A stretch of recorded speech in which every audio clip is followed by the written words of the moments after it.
میت کو دفن کرنے کے بعد قبر پر اجتماعی یا انفرادی دعا کرنا کیسا ہے؟ انفرادی دعا کی سنت پیارے رسول نے بیان فرمائی ہے.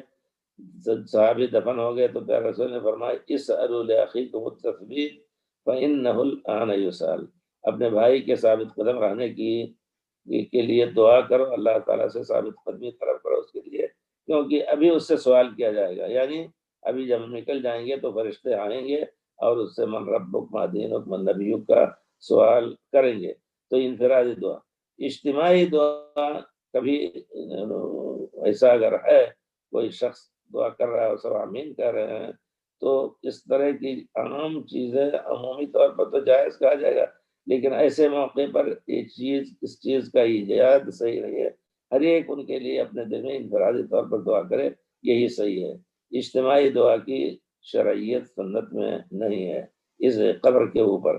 البتہ عام کہیں جگہ ہو تو ایک آدمی دعا کرے جس طرح قنوت میں ہوتا ہے اور باقی آمین کہیں تو انشاءاللہ جائز ہوگا. لیکن ایسے موقع پر یہاں ایجاد کرنا جہاں کی پیر رسول کی ایک سنت واقع طور پر ہمارے سامنے ہے، واضح طور پر، اس کو چھوڑ کر کے ہم اجتماعی دعا کی شکل بنائیں، نہیں صحیح ہے.